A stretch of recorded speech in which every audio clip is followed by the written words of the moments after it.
बिस्मिल्लाहिर्रहमानिर्रहीम। नाज़रीन अस्सलाम वालेकुम, मैं हूँ इमरान वसीम। नाज़रीन, साबिक़ वज़ीर आज़म इमरान ख़ान और पाकिस्तान तहरीक-ए-इंसाफ़ जीत कर भी हार गए।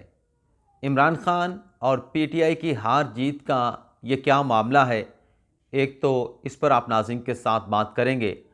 दूसरा, जो 8 फरवरी के इंतख़ाबात की तारीख़ सामने आई है और इस तारीख़ के हवाले से ऐवान सदर में जो सुप्रीम कोर्ट के हुक्मनामे की रोशनी में सदर मुमलिकत और इलेक्शन कमीशन के दरमियान जो मुशावरत हुई है, इस मुशावरत की अंदरूनी कहानी भी आप नाज़रीन की खिदमत में पेश करेंगे।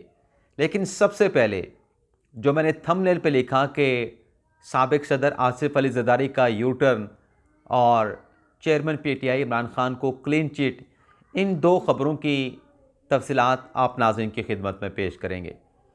नाज़रीन, 5 अगस्त 2023 को जब मुश्तरका मफादात कौंसिल का इजलास हुआ, जिसमें शहबाज शरीफ वज़ीर आज़म थे, सिंध के वज़ीर आला मुराद अली शाह थे, बलूचिस्तान के वज़ीर आला थे, पंजाब के वज़ीर आला मोहसिन नकवी थे, केपीके का वज़ीर आला आज़म खान थे। मुश्तरका मफादात कौंसिल के इस इजलास में फ़ैसला किया गया और मुतफ़िक़ा तौर पर फ़ैसला किया गया कि मरदमशुमारी के नताइज को गज़ट किया जाएगा। उसकी मंजूरी दी गई और इदारा शुमारियात की जानिब से मरदमशुमारी के उन नताइज को गज़ट कर दिया गया। जैसे मरदमशुमारी के नताइज की अप्रूवल हुई, गज़ट नोटिफिकेशन जारी किया गया, ये बातें सामने आना शुरू हो गई कि अब इलेक्शन ताख़ीर का शिकार होगा। इलेक्शन कमीशन को हुकूमत के, जाती हुकूमत के इस फैसले के बाद, जिसमें सिंध हुकूमत के वज़ीर आला ने भी वोट किया था, अब इलेक्शन कमीशन को पहले हल्का बंदियाँ करना पड़ेंगी। उसके बाद फिर इलेक्शन कमीशन को इलेक्शन के शेड्यूल का ऐलान या इलेक्शन की तारीख का ऐलान करना पड़ेगा। लेकिन पाकिस्तान पीपल्स पार्टी जो सीसीआई के इजलास में वोट दे के आई, मरदमशुमारी के नताइज की मंजूरी में हाँ कह के आई, अपना उसमें हिस्सा डाला, अपनी कंसेंट दी, लेकिन पीपल्स पार्टी ने बाहर आके एक नया बयानिया बनाने की कोशिश की कि मरदमशुमारी के नताइज मंजूर होने के बावजूद भी इलेक्शन कमीशन को हल्का बंदियाँ करने की ज़रूरत नहीं। इलेक्शन कमीशन और दीगर सियासी जमातें ख़ास तौर पर टारगेट किया गया मौसमिक नवाज़ को और मौलाना फजल रहमान को कि ये इलेक्शन की तारीख चाहते हैं, ये इलेक्शन से भागना चाहते हैं। लेकिन पाकिस्तान पीपल्स पार्टी इलेक्शन के मैदान में इनके साथ मुकाबला करने के लिए तैयार है, फौरी तौर पर इंतखाबात करवाए जाएँ। ये नाज़रीन, जो मैंने बातें बताई पीपल्स पार्टी के हवाले से, क्या ये सब कुछ नहीं कहा गया? बिल्कुल कहा गया, आप भी एग्री करेंगे। लेकिन आज अदालत में क्या हुआ? फारूक एच नाइक साहब, जो साबिक़ सदर आसिफ अली ज़रदारी के बड़े करीबी हैं, हर केस में उनके किसी और वकील पे ज़रदारी साहब एतमाद नहीं करते, फारूक एच नाइक पे एतमाद करते हैं। और आज उन्होंने अदालत में कहा कि मरदमशुमारी के नताइज की मंजूरी के बाद पहले हल्का बंदियाँ होना भी ज़रूरी हैं और वोटर फहरिस्तें इलेक्शन कमीशन की जानिब से बनाना ज़रूरी है। उसके बाद फिर इलेक्शन कमीशन को चाहिए कि साफ शफाफ इंतखाबात कराए। तो कहाँ पे गया पीटीआई का बयानिया, अपना पीपल्स पार्टी का बयानिया कि कोई हल्का बंदियों की ज़रूरत नहीं, बस इलेक्शन की तारीख दे दें। आज अदालत में नाइक साहब पहुँचे तो उनके पास जो ब्रीफ था वो आसिफ अली ज़रदारी का ब्रीफ था। तो जो कुछ मीडिया पे आके कहा गया, जो बयानिया बनाने की कोशिश की, वो धड़म से नीचे आ गया और एक यू टर्न लेके अदालत को कहा गया कि नहीं, हल्का बंदियाँ होना तो ज़रूरी है, हल्का बंदियाँ भी कराएं और नई वोटर फरिश्ते भी बनाएं और फिर उसके बाद जो इलेक्शन की तारीख हो उस पर इलेक्शन कमीशन को कहें कि वो साफ शफाफ इंतखाबात करें। तो ये ज़रदारी साहब का यू टर्न। दूसरा, जो इमरान खान साहब को क्लीन चिट मिली है, नाज़रीन, ये क्लीन चिट तो खान साहब को मिली है, लेकिन ब्लैक चिट जो है वो बहुत सारे लोगों को मिली है। यानी खान साहब तो नीट एंड क्लीन हो गए, लेकिन जो एक पूरी प्रोपेगेंडा मुहिम चलाने वाले थे, जो बयानिया बनाने वाले थे, जो नैरेटिव बनाने वाले थे, वो ब्लैक लिस्ट हो गए।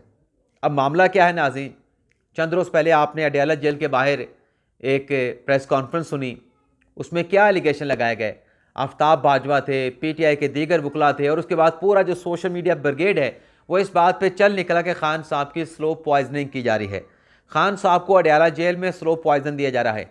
और आज डॉक्टर फैसल सुल्तान जब मुलाकात करने के लिए जा रहे थे इमरान खान साहब के साथ, तो शुक्राने अदा किए जा रहे थे, शुक्राने के नफल अदा किए जा रहे थे, अल्लाह ताला का शुक्र अदा किया जा रहा था कि आज खान साहब के डॉक्टर जाएंगे फैसल सुल्तान साहब और मुआयना करके आएंगे कि खान साहब को जो स्लो पॉइजनिंग दी जा रही है वो सब कुछ सामने आ जाएगा।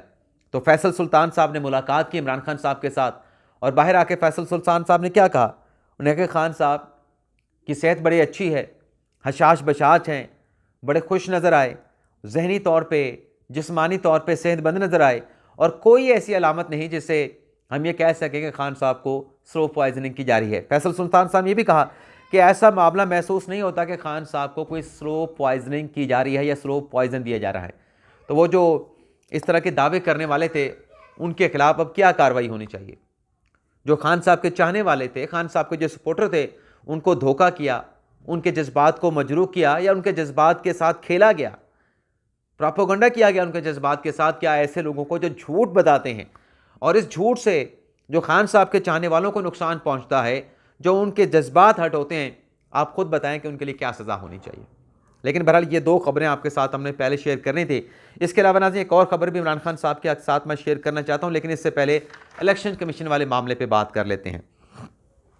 सबसे पहले नाज़रीन 11 फरवरी की तारीख इलेक्शन कमीशन ने दी सुप्रीम कोर्ट ऑफ पाकिस्तान में और फिर 5 बजे का वक्त तय हुआ सुप्रीम कोर्ट के फैसले की रोशनी में कि सिकंदर सुल्तान राजा साहब जाएंगे, उनके साथ इलेक्शन कमीशन के मेंबरान होंगे और वो सदर साहब के साथ जाके मुलाकात करेंगे। इस मुलाकात को फैसिलिटेट करेंगे, इंतजामात करेंगे attorney general for Pakistan Mansoor Usman Awan साहब। मंसूर उस्मान अवान साहब ने बखूबी ये जिम्मेदारी सर अंजाम दी और उसके बाद 5 बजे का वक्त तय हुआ। इलेक्शन कमीशन के हुकाम वहाँ पे पहुँच गए, सदर साहब के साथ मुलाकात का आगाज़ हो गया। अब इस मुलाकात की अंदरूनी कहानी पे आने से पहले मुझे नाज़रीन ऐसा लगता है कि इस मुलाकात के हवाले से गलत रिपोर्टिंग की गई। इस मुलाकात के हवाले से नाज़रीन गलत रिपोर्टिंग ये हुई, ऐसे तो सुप्रीम कोर्ट में भी थोड़ी बहुत गलत रिपोर्टिंग हुई, जज्बात में आके हमारे दोस्त कर गए या वैसे हो गया। वो ये थी कि चीफ जस्टिस ने कहा था कि आप जाके डेट को फाइनलाइज़ करें और डेट इलेक्शन की सदर साहब के साथ फाइनलाइज़ करने के बाद इलेक्शन कमीशन मुलाकात करके उसके बाद आप उस डेट के हवाले से सुप्रीम कोर्ट को आगाह करेंगे।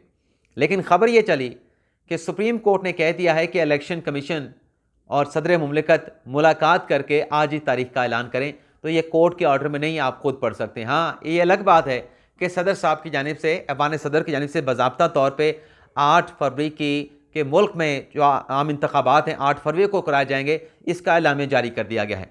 अभी जो 8 फरवरी की तारीख है, इसका मतलब यह है कि जुमेरात के रोज़ इंतखाबात होंगे, जबकि इलेक्शन कमीशन जो 11 फरवरी की डेट दे रहा था वो अतवार का रोज़ था। और अतवार के दिन की तारीख देने का मतलब ये था, इलेक्शन कमीशन का मकसद ये था कि एक तो सियासी जमातें जो हैं वो जब 29 जनवरी तक हमारा तमाम प्रोसेस जो है वो शेड्यूल के हवाले से मुकम्मल हो चुका होगा, तो 10 दिन इसलिए हम सियासी जमातों को देना चाहते हैं कि वो अपनी इलेक्शन कैंपेन चला सकें, अपना मंशूर दे के लोगों को अपने मंशूर पे सेटिस्फाइड कर सकें, कन्विंस कर सकें। और फिर संडे का रोज़ होगा तो जो टर्न आउट है अवाम की, जो उसमें शराकतदारी है इलेक्शन के प्रोसेस में, या जो वोट डालने का जो एक रेशो होता है वो बहुत ज़्यादा होगा। लेकिन सदर साहब के साथ जो इत्तफाक हुआ वो अपनी जगह पे उस पर आते हैं। लेकिन मीडिया पे खबरें चलती रहीं कि 3 तारीखें पेश की गई, 28 जनवरी, 4 फरवरी और 11 फरवरी। अब ये 28 जनवरी वाली तारीख का तो सवाल ही पैदा नहीं होता। इस बात का गुमान था कि हो सकता है, क्योंकि 28 जनवरी वाली डेट तो इलेक्शन कमीशन ने सुप्रीम कोर्ट में भी नहीं दी, इस बात का गुमान था कि हो सकता है कि सदर साहब ये कहें कि आप ऐसा करें कि आप 11 फरवरी के बजाय आप इसे 4 फरवरी पर ले आएँ। लेकिन सदर साहब ने ये 4 फरवरी वाली डेट के ऊपर भी इंसिस्ट किया और फिर बात जो है वो 8 फरवरी की तारीख के ऊपर तय हो गई और मुतफ़िका तौर पे ऐवान सदर में फ़ैसला हुआ। ये जो इख्तलाफात की खबरें चलती रहीं ये भी बिल्कुल गलत है, कोई ऐसी इख्तलाफ वाली बात नहीं थी। चीज़ें आलमोस्ट फाइनलाइज हो चुकी थी, सिर्फ उन चीज़ों को दुरुस्त किया जा रहा था, जो नोक पलक दुरुस्त करना होता है सिर्फ वो किया जा रहा था। लेकिन सदर साहब की कोशिश थी कि ये 8 फरवरी से भी नीचे आए, 4 फरवरी तक सदर साहब ने लाने की कोशिश की, लेकिन ऐसे हालात नहीं थे, ऐसी चीज़ें नहीं थी कि कोई इत्तफाक या इख्तलाफात वाली बात थी। लेकिन बहरहाल जो इसमें एक चीज़ पता चली वो ये थी कि जब मुलाकात का आगाज़ हुआ तो सदर साहब को ब्रीफ़ किया गया, सदर साहब को ब्रीफ़ किया गया कि हल्का बंदियाँ हमने शुरू कर दी हैं। इब्तदाई हल्का बंदियों जो है वो 28 सितंबर को हमने शाया कर दी थी। अब 30 नवंबर को हमने हतमी जो हल्का बंदियाँ उसका प्रोसेस मुकम्मल हो जाएगा। लेकिन जो हमने 30 सितंबर को 28 सितंबर को मुकम्मल की है इब्तदाई तौर पे, उस पर 1324 जो है एतराज़ात आए हैं। तो फाइनल करने के लिए उन 1324 एतराज़ात को हमने सुनना है हल्का बंदियों के हवाले से, और फिर 30 नवंबर को इन हल्का बंदियों को डिलिमिटेशन को फाइनल करके 5 दिसंबर तक जो है हम इसका गज़र जो पब्लिकेशन होती है वो पब्लिकेशन हमारी तरफ से कर दी जाएगी। लेकिन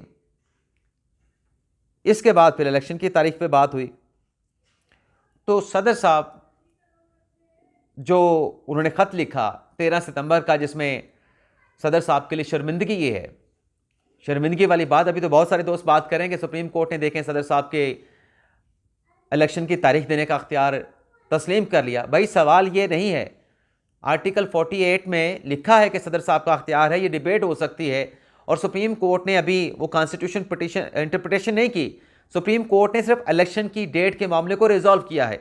इंटरप्रिटेशन में जाते हैं तो फिर इंटरप्रिटेशन पे फिर आज इलेक्शन की तारीख का फैसला भी नहीं हो पाता। लेकिन चलें इस बात पे आ जाएं कि सदर साहब का जो अख्तियार था, आज जो लोग कह रहे हैं कि देखें आज सुप्रीम कोर्ट ने मान लिया कि सदर साहब का अख्तियार था, तो क्या सदर साहब ने इलेक्शन की डेट दी, अपना आईनी अख्तियार इस्तेमाल किया?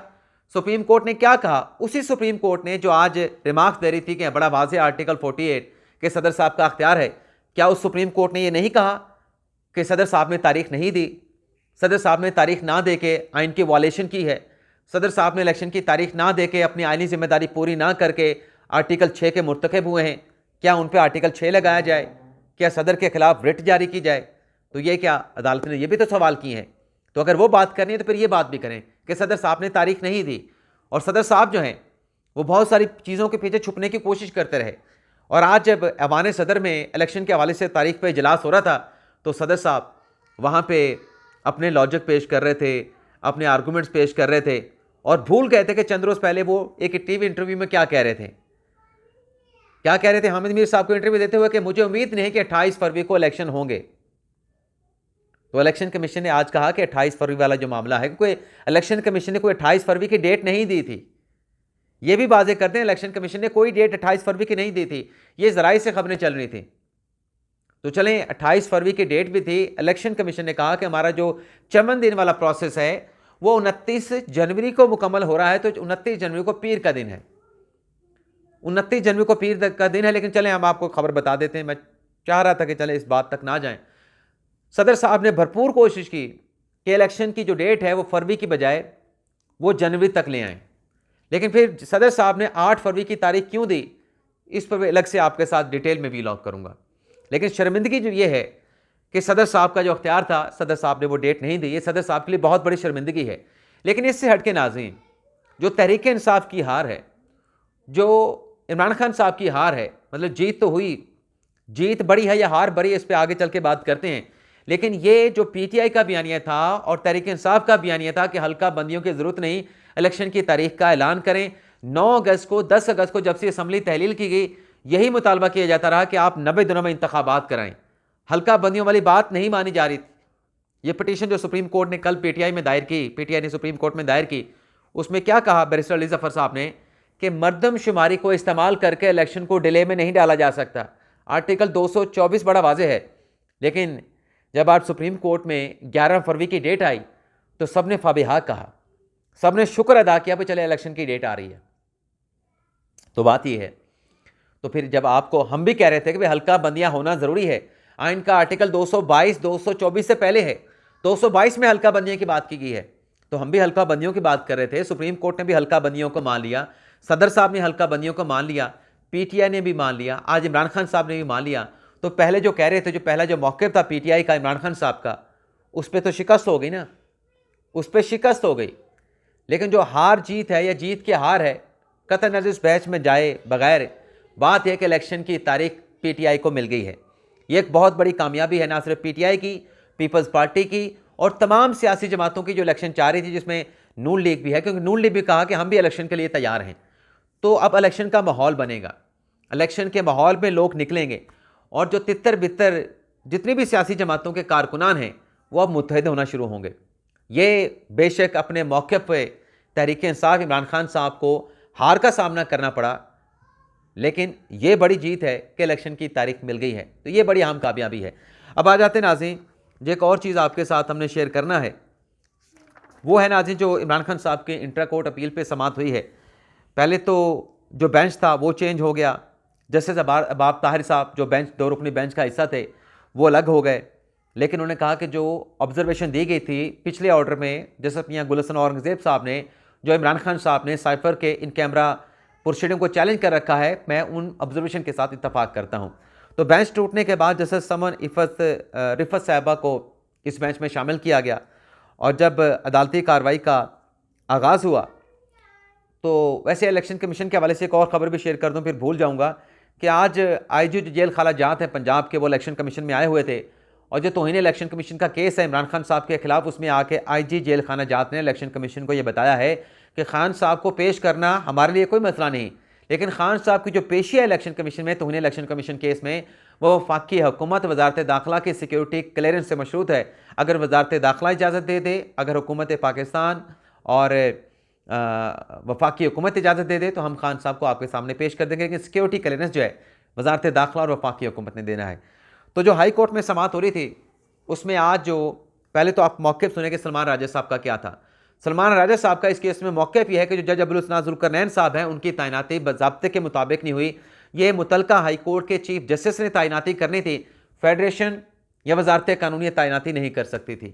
तो आज वफाकी हुकूमत के एडिशनल अटॉर्नी जनरल ने आके अदालत को क्या बताया, उन्होंने बताया कि ये जो तैनाती हुई है अबुल हसन ज़ुल्करनैन साहब की, जो खसूसी अदालत बनाई गई है, ये वफाकी काबीना का फ़ैसला है, वफाकी हुकूमत ने काबीना में फ़ैसला किया है। तो जज साहब ने पूछा कि काबीना का फ़ैसला दिखा दें, काबीना का फ़ैसला अदालत को दिखाया गया। तो जज साहब ने पूछा मियां गुल हसन औरंगज़ेब साहब ने, ये तो खसूसी अदालत की क़याम की मंजूरी है, इसमें जज साहब का नाम तो शामिल नहीं कि यही जज साहब समाअत करेंगे, केस को सुनेंगे, साइफर केस को। तो मुनव्वर दुग्गल साहब ने कहा, एडिशनल अटॉर्नी जनरल के पैराग्राफ नंबर 6 देखें, उसमें जज साहब का नाम भी है। तो इस पर जो मौक़िफ़ था सलमान राजा साहब का कि मुतलका हाई कोर्ट के चीफ जस्टिस के साथ मुशावरत होनी चाहिए, तो ये भी मौक़िफ़ सरकार के वकील ने रखा, मुनव्वर दुग्गल साहब ने, कि ये जो हमने तैनाती की है, मंजूरी दी है वफाकी हुकूमत ने, ये चीफ जस्टिस आमिर फ़ारूक साहब को दिखाई गई, उनके सामने सारा मामला पेश किया गया, उन्होंने भी कुछ नहीं कहा, उनकी इजाज़त के साथ सब कुछ हुआ, मंजूरी के बाद उनकी इजाज़त ली गई। तो फिर मियां गुल हसन औरंगज़ेब साहब ने कहा तो फिर हम रजिस्ट्रार इस्लामाबाद हाई कोर्ट से पूछ लेते हैं क्या जज की तैनाती के मामले पे चीफ जस्टिस के साथ मुशावरत हुई। तो इस पर फिर सलमान अकरम राजा साहब ने फिर एक नई इस्तदा अदालत के सामने रखी कि अगर ऐसा मामला है तो फिर ये मुशावरत जो है वो आमिर फ़ारूक के साथ नहीं, बल्कि ये तो चीफ जस्टिस ऑफ पाकिस्तान काजी फ़ाइसा के साथ होनी चाहिए थी, या उस वक्त के बंदियाल साहब के साथ होनी चाहिए थी, क्योंकि जून का मामला है, जून को तो बंदियाल साहब थे। यानी पहले हाई कोर्ट के जज के साथ मुशावरत के साथ या हाई कोर्ट के जज की जानिब से तैनाती करने की बात की जा रही थी, लेकिन जब वफाकी हुकूमत के सरकारी वकील ने बताया कि आमिर फ़ारूक साहब के साथ मुशावरत करके अबुल हसन ज़ुल्करनैन साहब को लगाया गया, तो फिर सलमान राजा साहब ने कहा कि ये मुशावरत आमिर फ़ारूक के साथ नहीं, चीफ जस्टिस पाकिस्तान के साथ होना चाहिए थी। तो जो थे अपने सलमान अकरम राजा साहब, उन्होंने अपनी बात की। तो मुनव्वर दुग्गल साहब ने कहा कि ये जो दरख्वास्त है पीटीआई की, इसके ऊपर अगर स्टार ऑफिस के एतराज़ात हैं तो सबसे पहले तो अदालत को उस एतराज़ात पे समाअत करनी चाहिए, और जो पीटीआई की प्रेयर है उस प्रेयर से भी हम बाहर नहीं जा सकते, अदालत से उस प्रेयर के मुताबिक फ़ैसला करना, लेकिन पहले एतराज़ात का फ़ैसला कर लें। तो जज साहब ने कहा कि हम नोटिस कर रहे हैं, और मुतलका फ़रीक़ैन जो है वो आइंदा समाअत चूँकि अडयाला जेल में 7 नवंबर को है, तो हम 6 नवंबर पीर को इस केस की समाअत करेंगे। और जज साहब ने सरकारी वकील से भी कहा, और बिल्कुल ठीक बात कर रहे हैं जज मियां गुल हसन औरंगज़ेब साहब, कि ओपन कोर्ट में समाअत होनी चाहिए, ओपन समाअत होनी चाहिए। और सवाल भी पूछा जज साहब ने कि जेल में जो ट्रायल होगा उसके असरात क्या होंगे, इसको भी वफाकी हुकूमत देख ले। तो मेरे ख्याल से जेल ट्रायल की बजाय अगर ओपन कोर्ट में समाअत हो जाए, महदूद ही सही, लेकिन साथियों को अंदर जाकर रिपोर्टिंग करने की इजाज़त हो, तो मेरे ख्याल से ये केस जो है वो ज़्यादा स्ट्रॉन्ग रहेगा, क्योंकि जेल ट्रायल के ऊपर सवालात रहते हैं। अगर ओपन हो जाएगा तो मेरे ख्याल से फिर ये सवालात उठने ख़त्म हो जाएंगे। लेकिन बहरहाल देखते हैं, कब 6 नवंबर का जज साहब ने नोटिस किया है, तो 6 नवंबर को इस केस के हवाले से जो भी कार्रवाई होगी वो आपके साथ हम शेयर करेंगे। और कल इलेक्शन कमीशन और अटॉर्नी जनरल साहब जो हैं, जो इंतखाबात का केस है कल सुप्रीम कोर्ट ऑफ पाकिस्तान में, जिसे कल 3 नवंबर तक मुलतवी किया गया है, उसमें रिपोर्ट पेश करनी है, जिसमें बताया जाएगा कि 11 फरवरी नहीं 8 फरवरी के ऊपर इत्तफाक हुआ है। तो देखते हैं फिर कल सुप्रीम कोर्ट फर्दर इस मामले को कैसे क्लोज़ करती है। आपसे इजाज़त चाहते हैं। अल्लाह ताला हम सब का हामी नासुर अपनी दुआ में याद रखिएगा। अल्लाह हाफिज़।